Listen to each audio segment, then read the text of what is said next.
Morning, guys. It is Sunday, I think. Is it? Yes. It is Sunday. Normally I don't hop on here on the weekends, but I've had a rough few days. Last time I recorded was Tuesday, so I'm behind again. But I want to apologize to you all because I'm usually better than this, but it's been hard. Um, on Friday, I lost my guinea pig, Hagrid. He passed away. Sorry. Um, he got sick and I didn't know he was sick, and I could tell he wasn't feeling good. And I took him to an exotic vet like an hour from where I live, and I didn't realize the extent of how sick he was until I got down there. So it was a rough day. You guys have seen uh my screensaver on my phone, but uh yeah, he was a cute little guy. Just he loved to snuggle, and um he loved carrots. He loved eating carrots all the time. Uh but yeah, there's my little guy. And it's been hard.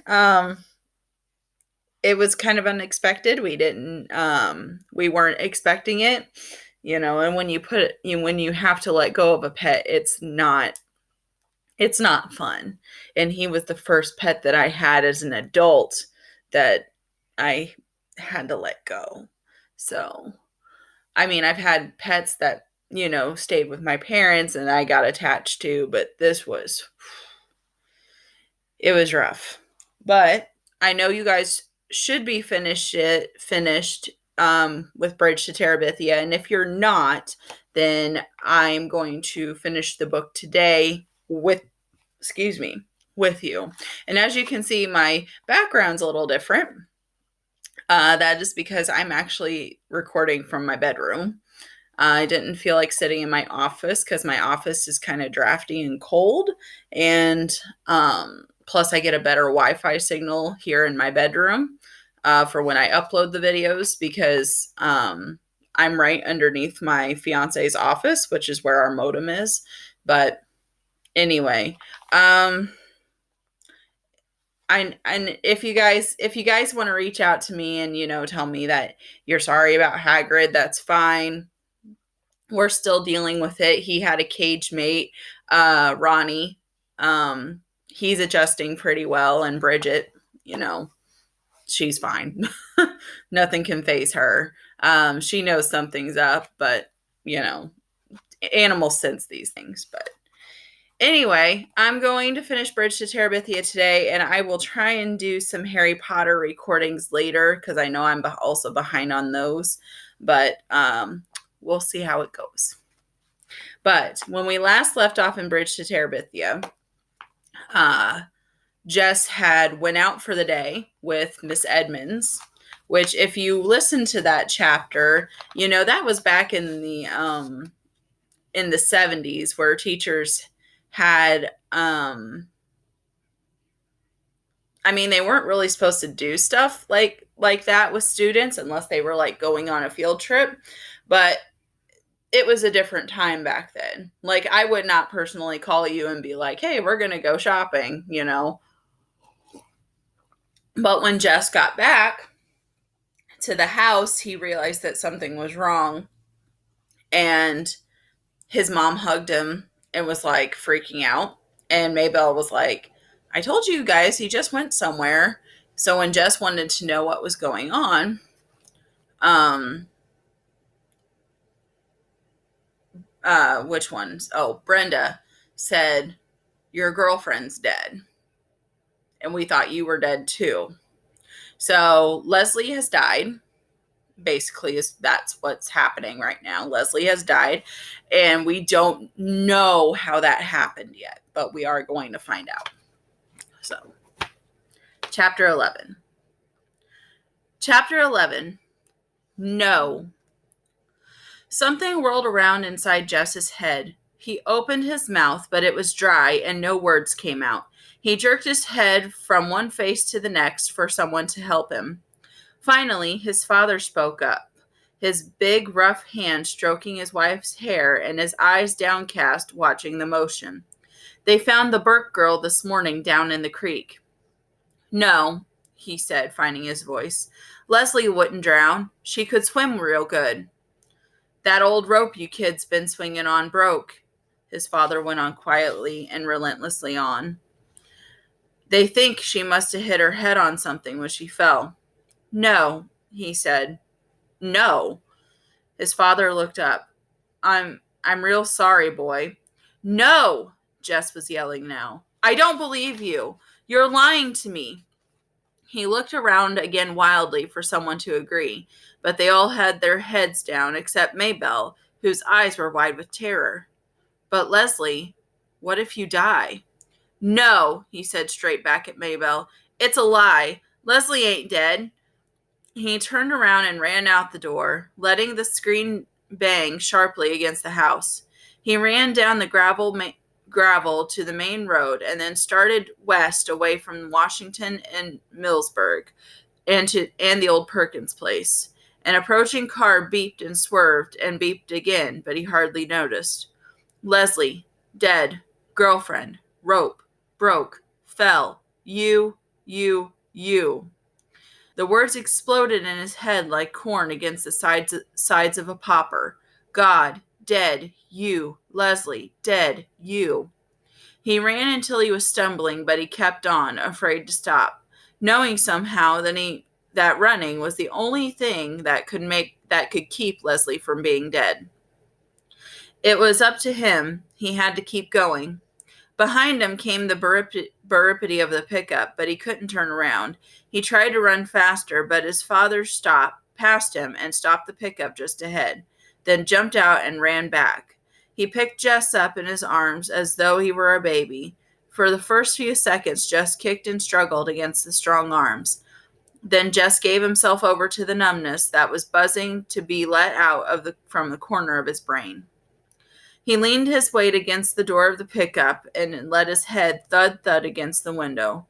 His father drove stiffly without speaking, though once he had cleared his throat as though he was going to say something, but he glanced at Jess and closed his mouth.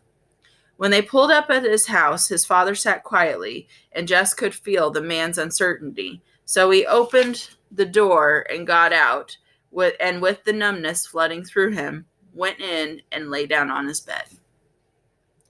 He was awake, jerked suddenly into consciousness into the black stillness of the house. He sat up, stiff and shivering, although he was fully dressed from his windbreaker down to his sneakers. He could hear the breathing of the little girls in the next bed, strangely loud and uneven in the quiet. Some dream must have awakened him, but he could not remember it. He could only remember the mood of dread it had brought with it.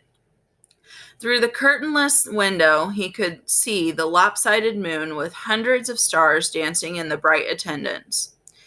It came into his mind that someone had told him that Leslie was dead, but he knew now that that had been part of the dreadful dream.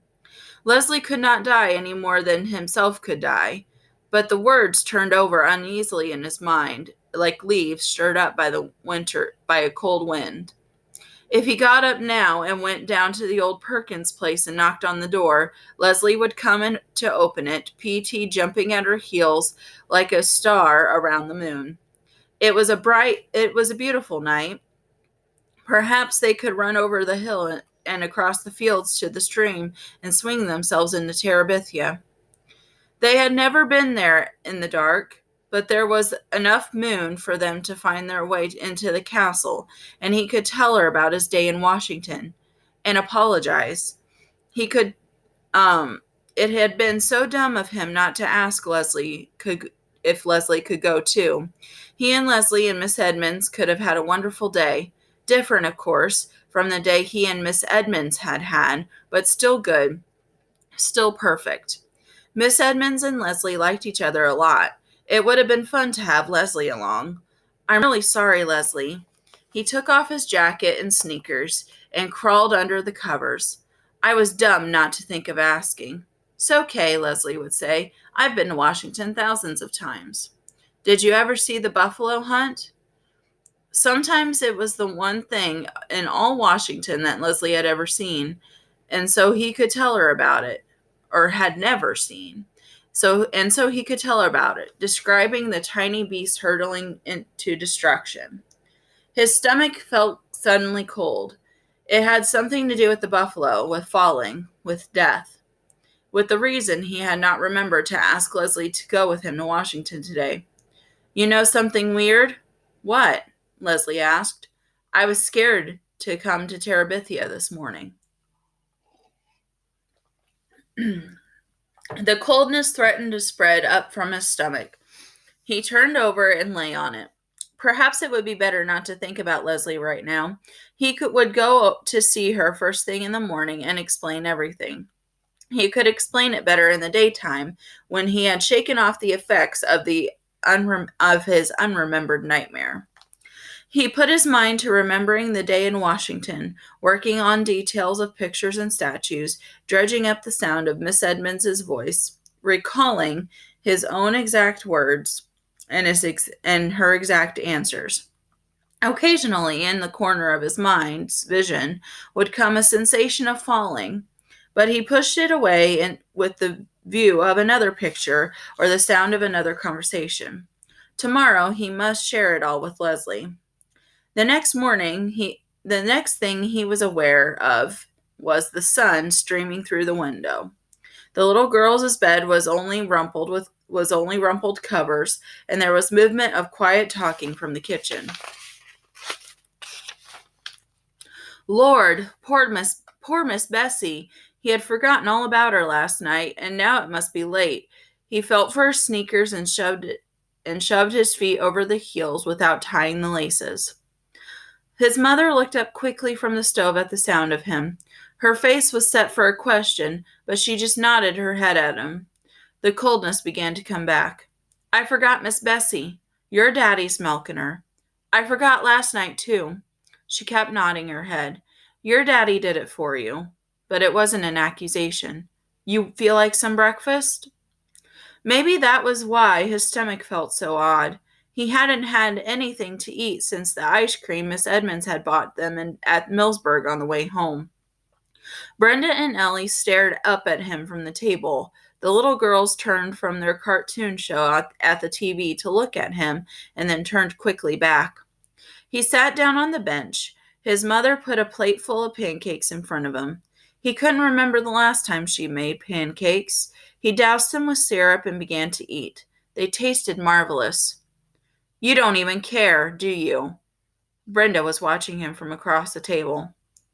He looked at her, puzzled, his mouth full.